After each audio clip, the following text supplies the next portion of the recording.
विद्यार्थी मित्रांनो नमस्कार. औरंगजेब भाग 4 मध्ये आपण आता आलो आहे. म्हणजे अंतिम टप्पा असं आपण याला म्हणू शकू. तर या अंतिम टप्प्यामध्ये औरंगजेब हा मुघलांच्या किंवा मुघल साम्राज्याच्या पतनास कितपत जबाबदार होता या अर्थाने आपण त्याच्याकडे पाहणार आहोत. सम्राट औरंगजेब निश्चितच सम्राट औरंगजेबाच्या कालखंडामध्ये मुघलांचं जे राज्य होतं ते फार जास्त प्रमाणात वाढलेलं होतं. असं म्हणू आपण की सगळ्यात जास्त सुभे औरंगजेबाच्या कालखंडातच मुघलांच्या राज्यामध्ये समाविष्ट होते असं आपल्याला म्हणता येईल. कारण की बाकीचे म्हणजे अकबराचा जर विचार केला तर हार्डली 15 सुभे त्याच्या राज्यामध्ये होती आणि औरंगजेबाचा जर विचार केला तर 21 सुभे औरंगजेबाच्या राज्यामध्ये असलेली आपल्याला दिसून येतात. याचा अर्थ औरंगजेबाच्या शासनकाळात इस्लामी सत्ता वाढलेली होती असं म्हणता येईल. आता अडचण दुसरीकडे आहे. त्याचं जे धोरण होतं, शासन चालविण्याचं जे धोरण होतं ते अकबरासारखं किंवा बाबरासारखं असं नव्हतं, नाही का, किंवा शहाजहानसारखं असं आपल्याला दिसत नाही. अगदी वेगळ्या पद्धतीने शासन करणारा असा औरंगजेब होता. त्यामुळे म्हणजे बाबरने सत्ता स्थापन केली म्हणजे 1526 मध्ये पानिपतची लढाई झाली आणि त्या पानिपतच्या लढाईमध्ये बाबरने सत्ता हस्तगत केली आणि तेव्हापासून मुघलांचं राज्य भारतामध्ये असं म्हणू की स्थापन झालं. मग आता ही सत्ता स्थापन झाल्यानंतर या सत्तेला वाढविण्याचं खऱ्या अर्थानं काम जर कोणी केलं असेल तर ते अकबराने केलेलं आहे. अकबराने आपल्या शासनकाळात मुघलांची सत्ता पक्की केली, शासनाचं सुदृढीकरण केलं किंवा मुघल राज्याला सुदृढ बनविण्याचं काम केलं खऱ्या अर्थाने अकबराने. आणि त्यामुळे झालं असं की इस्लामचा तर पाठिंबा अकबराला होताच, पण सोबत सोबत त्याला हिंदूंचा पण पाठिंबा मिळाला. त्याची जी वैवाहिक नीती आहे किंवा अशा पद्धतीने जे त्याने हिंदूंची सण त्योहार साजरी केलीत आणि हिंदूंसोबत जो सलोख्याचा संबंध ठेवला त्याच्यातून ही गोष्ट निश्चित झाली की अकबराने हिंदूंना सोबत घेऊन राज्य चालविण्याचा प्रयत्न केला आणि त्याच्यामुळे साहजिकच मुघल सत्ता ही सुदृढ बनली किंवा दृढ बनली असं आपल्याला म्हणता येईल. पण जेव्हा औरंगजेब सत्तेमध्ये आला तर औरंगजेबाने आपल्या काळात जे धोरण राबविलं त्या धोरणामुळे मुघलांचं राज्य हे पतनाला गेलं असं काही शास्त्रज्ञ म्हणतात. तर अशी कोणती कारणं होती की ज्याच्यामुळे किंवा असे कोणते धोरणं होते त्याचे की ज्याच्यामुळे मुघल राज्य हे लयाला गेलं किंवा पतनाला गेलं. नंबर 1 तुमच्या स्ट्रिपवर दिसते औरंगजेबाचे धार्मिक धोरण. औरंगजेब हा कट्टर सुन्नी पंथीय होता. इस्लाममध्ये जे पंथ आहेत, शिया पंथ, सुन्नी पंथ असं जे दिसते त्याच्यापैकी सुन्नी पंथीय होता आणि तो कट्टर इस्लामचा पालनहार होता किंवा स्वतः पालन करायचा असंही म्हणता येईल. दुसरा शब्द पालनहारही काही चुकीचा नाही, कारण की तो सगळ्यांकडून पालन करवून घ्यायचा. मुहद्दिब नावाचा अधिकारी त्याने नियुक्त केलेलाच होता. हे तुम्हाला मी याच्या आधीच्या लेक्चरमध्ये सांगितलेलं आहे. सुन्नी होता, तो शियांचाही द्वेष करायचा, हिंदूंचा तर करायचा, शिखांचा तर करायचा, म्हणजे सगळ्यांचा द्वेष तो करायचा, शियांचा सुद्धा करायचा, सुन्नी सोडून. फक्त आणि फक्त सुन्नींच्या बाबतीत तो फेवरेबल होता. बाकीच्यांवर तो अत्याचार करण्याच्याच मानसिकतेचा होता आणि त्याच्या अत्याचाराला आता सीमा राहिली नाही.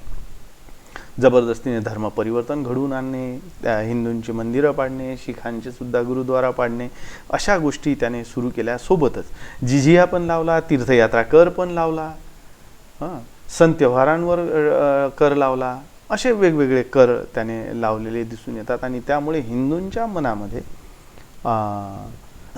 औरंगजेबाविषयीची जी भावना होती ती आता विरोधाची भावना झाली. आता जबरदस्तीने त्यांना मुसलमान बनवणं हेही सुरू झालं, प्रलोभन देऊन मुसलमान बनवणं हेही सुरू झालं, हिंदूंची मंदिरं पाडून टाकायची, तिथे मशिदी बांधून टाकायच्या हे पण होतं. म्हणजे या सगळ्या गोष्टींमुळे साहजिकच स्वधर्म रक्षणासाठी जे इतर होते, म्हणजे शीखही होते, हिंदूही होते, या सगळ्यांनी तलवारी उचलल्या आणि एकदम औरंगजेबाच्या विरोधात, म्हणजे जाटांनी विरोध केला, सदनाम्यांनी विरोध केला, बुंदेल्यांनी विरोध केला, मराठ्यांनी विरोध केला, शिखांनी, सगळ्यांनी विरोध केला. म्हणजे हे जे धार्मिक धोरण होतं औरंगजेबाचं तेच मुळात त्याच्या पायावर धोंडा पाडणारा होता आणि त्याच्यामुळे साहजिकच त्याला विरोध सुरू झाला आणि औरंगजेबाला आता या विरोधाला शमवणं शक्य नव्हतं आणि ठिकठिकाणी औरंगजेबाचा पराभव झाला. जेव्हा तो महाराष्ट्रात होता तर महाराष्ट्रामध्ये मराठ्यांनी त्याला गारद करून टाकलं, तो उत्तर भारतामध्ये कधीही जाऊ शकला नाही. ही स्थिती होती औरंगजेबाची.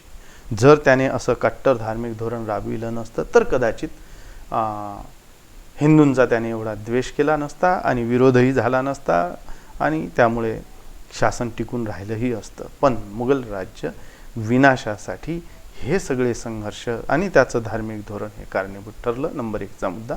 नंबर 2, शासनाचे केंद्रीकरण.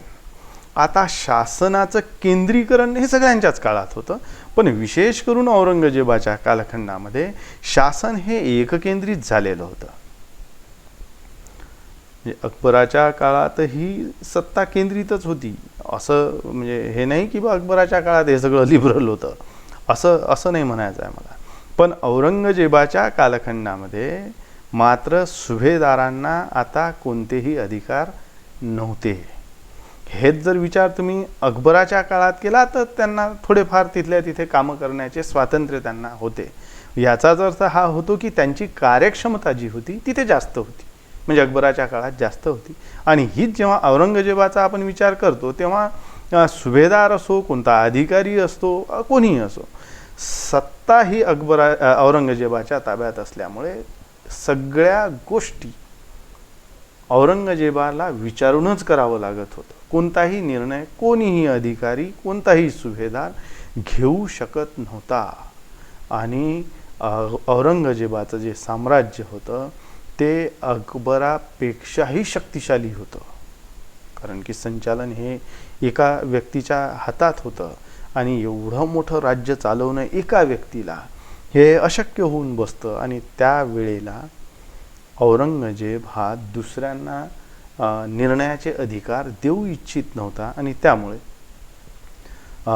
एकटाच तो निर्णय घेत होता. मग आता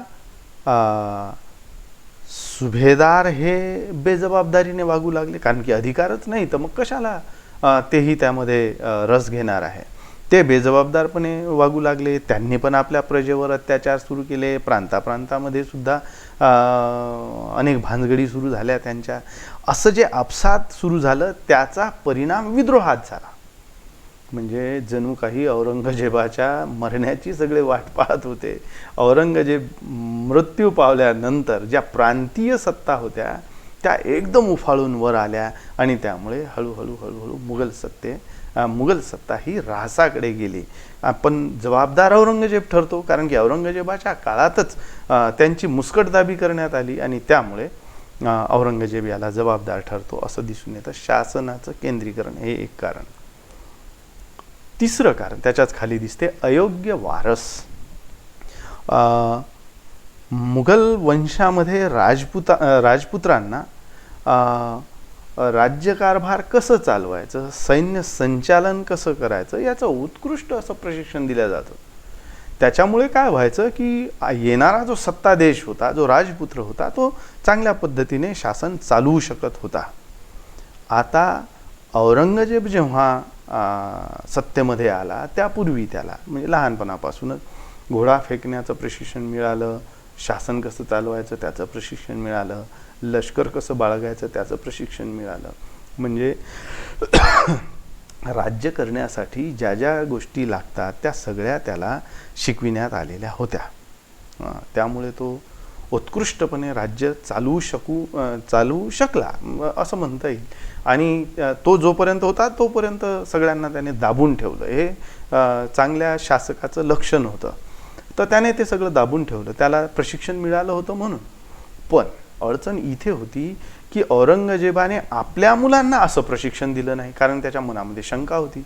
त्याला असं वाटत होतं की मी माझ्या भावांना मारून सत्तेमध्ये आलो, मी माझ्या स्वतःच्या वडिलाला कैदेत टाकलं आणि मी स्वतः सत्ताधीश झालो, मग माझे मुलं मला कैदेत टाकणार नाही किंवा मला जीवाने मारणार नाही असं कसं होईल.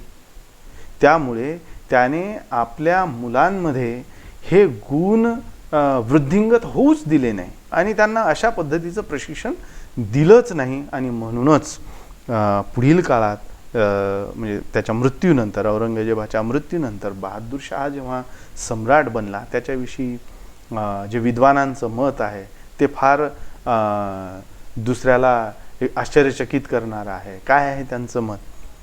त्या बहादूर शाहविषयी म्हणतात, अ हेडलेस किंग, पुन्हा वापरतो शब्द, अ हेडलेस किंग, ज्याला डोकं नाही असा सत्ताधीश. म्हणजेच काय की त्याला शासन कसं चालवावं या बाबतीत थोडासंही ज्ञान नसल्यामुळे तो अयोग्य ठरला. मग औरंगजेबाच्या मृत्यूनंतर येणारे सगळे जे शासक होते ते अयोग्य सिद्ध झाले आणि त्याच्यानंतर मुघल सत्ता ही लयाला गेली. म्हणजे सुरुवात औरंगजेबाने करून दिली आणि त्यामुळे औरंगजेब जबाबदार ठरतो असं आपल्याला म्हणता येईल. दोषपूर्ण शासन पद्धती होती त्याची.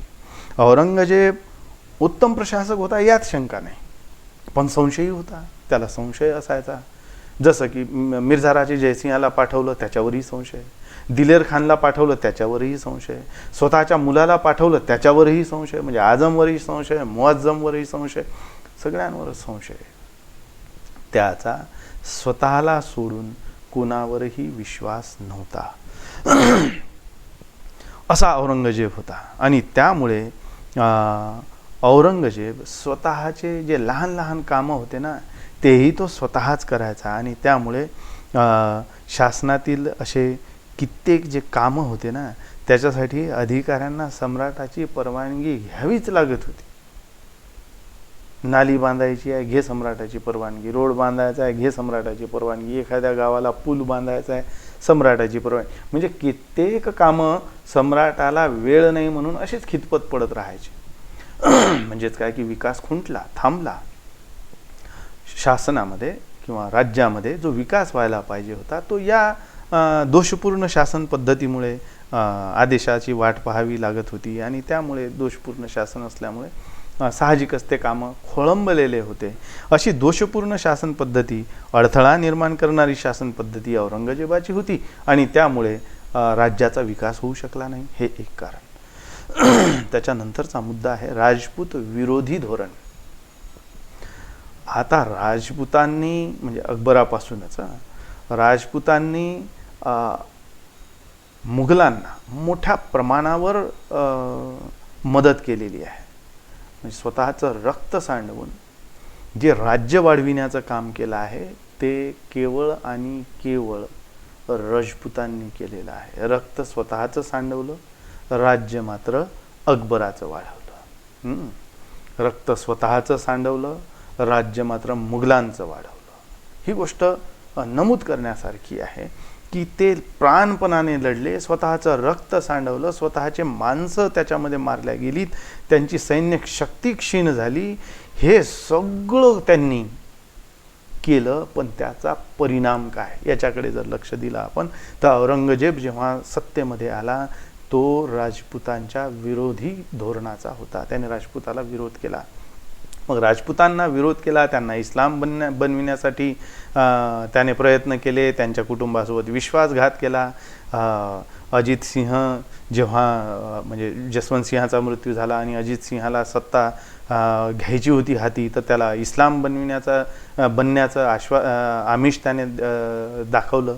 दुर्गादास राठोडमुळे ते झालं नाही आणि दुर्गादास राठोडने त्याला विरोध केला, म्हणजे राजपुतांचा विरोध सुरू झाला. आता राजपुतांचा विरोध एवढा प्रखर होता, एवढा तीव्र होता की औरंगजेबाला ते सुधरेना. म्हणजे एकीकडे राजपुतांचा तीव्र विरोध तर दुसरीकडे मराठ्यांचा तीव्र विरोध. एवढा तीव्र विरोध औरंगजेबाला दुसऱ्या कोणाचाही झाला नाही. म्हणजे जेवढं रक्त त्यांनी सांडवलं होतं तेवढ्याच मोठ्या प्रमाणात त्या मुघलांचं रक्त त्यांनी सांडवलं आणि विरोध केला आणि युद्ध त्यांच्या विरोधात केलं. त्यामुळे मुघल साम्राज्य क्षीण झालं. आता त्यांना सहकारी उरले नाही. राजपुतांसारखा जो एक मोठा त्यांचा सहकारी होता, मित्र होता, तो मित्र त्यांनी हरवलेला दिसून येतो. त्यानंतरचा मुद्दा, 6वा मुद्दा, औरंगजेबाचं दक्षिण धोरण. दक्षिण धोरण चुकीचं ठरलेलं आपल्याला दिसून येते. चूक काय आहे औरंगजेबाची? औरंगजेब दक्षिण भारतात गेला आणि विरोधाचं राजकारण तो करू लागला. मराठ्यांच्या अवतीभोवती जे शियापंथीय राज्य होते, म्हणजे विजापूरचं राज्य होतं, गोळकोंड्याचं राज्य होतं, चुटकीसरशी त्याने जिंकलं. याच्या 5 शाह्या होत्या, त्यापैकी राहिलेल्या शाह्या त्याने जिंकून टाकल्या. म्हणजेच काय की मराठ्यांना जे कुंपण घातलेलं होतं या शाह्यांनी, ते कुंपणच त्याने काढून टाकलं. त्यामुळे औरंगजेबाचं दक्षिण धोरण सपशेल चूक ठरलं असं म्हणता येईल. कारण त्यामुळे मराठे हे स्वैर झाले. मराठ्यांच्या ज्या सीमा होत्या, म्हणजे या ज्या शाह्या आहेत एक प्रकारच्या सीमा आहे, एक प्रकारचं कुंपण होतं ते मराठ्यांना. आता ते कुंपण निघाल्यामुळे, ते जे बंधन होतं ते निघाल्यामुळे, ज्या प्राथमिक लढाया त्यांना यांच्यासोबत कराव्या लागत होत्या त्या निघाल्यामुळे, आणि दूरच्या प्रदेशामध्ये म्हणजे थेट आग्र्यामध्ये बसलेला मुघल बादशहा, त्याचं लक्ष सगळ्या प्रदेशावर पोहोचेपर्यंत मराठे तर जिंकून घेऊ शकत होते सहज, आणि ते केलंही. म्हणजे बाजीरावाने थेट दिल्लीवर आक्रमण केलेलं आपल्याला दिसून येते. म्हणजेच काय की पुढची टक्कर जी होती ती सरळ मुघलांसोबत होती आता मराठ्यांची. त्यामुळे दक्षिणेतलं जे धोरण होतं ते चुकलं. त्यांनी शाह्या नष्ट केल्या, आणि शाह्या नष्ट केल्यामुळे मराठे हे सरळ टक्कर देण्यासाठी मैदानामध्ये उतरले. आता मराठ्यांची शक्ती दिवसेंदिवस वाढत चालली होती आणि मुघलांची शक्ती दिवसेंदिवस कमी होत चालली होती. अशा स्थितीमध्ये औरंगजेबाने जे 25 वर्ष दक्षिण भारतामध्ये घालवले, त्याच्यात सगळी त्याची लष्करी शक्ती क्षीण झाली, नष्ट झाली, आणि त्याचा फायदा मराठ्यांना मिळाला आणि त्यांनी मुघलांचा प्रदेश जिंकून स्वतःचा प्रदेश वाढवला.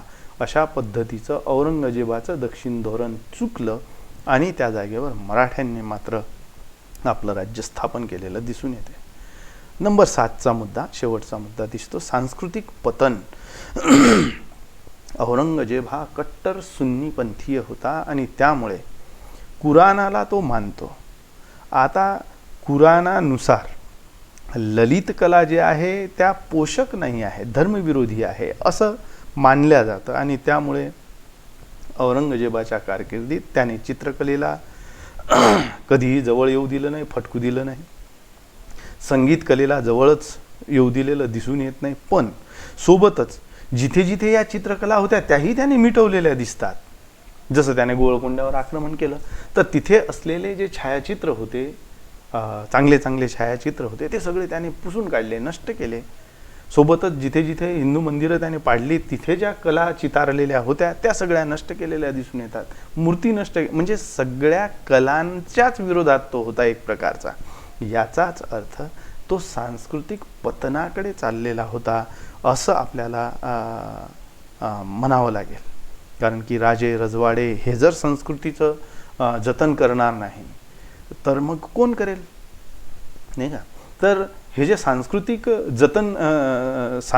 ठेवा जो होता त्याला जतन करण्याचं जे धोरण हवं होतं ते धोरण अकबराकडे नव्हतं, औरंगजेबाकडे नव्हतं. आणि म्हणून औरंगजेब हा पतनाकडे गेला. आणि सर्वात शेवटी जेव्हा त्याने एक पत्र त्या आपल्या मुलाला लिहिलेलं होतं, अकबराला लिहिलेलं होतं, त्या अकबराला लिहिलेल्या पत्रामध्ये त्याने या गोष्टीचा उल्लेख केलेला आहे की मी अपयशी ठरलो आहे, माझ्या डोक्यावर पापाचं ओझं आहे, आणि जेव्हा कयामतचा दिवस येईल त्या दिवशी मी काय करणार आहे मला माहीत नाही, अशा पद्धतीचं उल्लेख त्या पत्रामध्ये औरंगजेबाने केलेलं दिसून येतं. म्हणजे स्वतःचं पतन मान्य केलेला असा हा सम्राट तुम्हाला दिसून येतो. अशा पद्धतीने मुघल साम्राज्याच्या पतनास सम्राट औरंगजेब जबाबदार होता असं यावरून मानता येतं किंवा सिद्ध होतं. अशा पद्धतीचा सम्राट औरंगजेब होता. इथे आपण याला संपवू.